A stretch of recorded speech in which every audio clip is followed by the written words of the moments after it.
काय भावना आहेत त्यांच्या? 11 कोटी रुपयाचा चेक हा माननीय शिवसेनेचे मुख्य नेते महाराष्ट्र राज्याचे मुख्यमंत्री एकनाथ शिंदे साहेबांच्या पुढाकारानं महाराष्ट्राच्या जनतेच्या वतीनं आम्ही राम मंदिर नासाला दिलेलं आहे आणि ती देण्याची संधी आम्हाला सगळ्यांनाच मिळाली, त्याबद्दल आम्हाला गर्व आणि अभिमान आहे.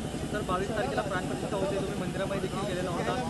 कसं वाटतं हे सगळं भव्य मंदिर जे आहे तर मी तेच सांगितलं की 22 तारखेला प्राणप्रतिष्ठापना आहे, परंतु त्याच्या अगोदर आम्हाला हे सगळं पाहता आलं, आम्हाला दर्शन घेता आलं आणि याचं कारण महाराष्ट्र राज्याचे मुख्यमंत्री आहेत आणि म्हणून महाराष्ट्र राज्याच्या मुख्यमंत्र्यांना आम्ही धन्यवाद देतो. तर विरोधकांकडून मोठ्या प्रमाणामध्ये आरोप होत आहे 2024ची निवडणूक. आम्ही अयोध्येला आलेलो आहोत, त्याच्यामुळे आरोप प्रत्यारोप सोडून द्या.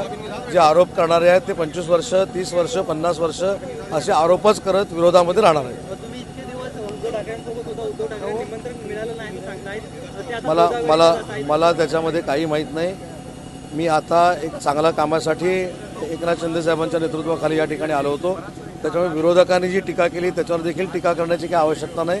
त्यांना आज आम्ही माफ केलेलं आहे. 22 तारखेला गोदावरीच्या काठी जाऊन ते आरती करणार आहेत उद्धव ठाकरे. त्यांनी काय करावं हा लोकशाहीचा त्यांचा अधिकार आहे, आम्ही काय करावं आमचा अधिकार आहे. मी तेच सांगितलं की सगळं भाग्य मुख्यमंत्री म्हणून एकनाथ शिंदे साहेबांच्या नशिबी आलं, त्याचं काही लोकांनी आत्मचिंतन करावं.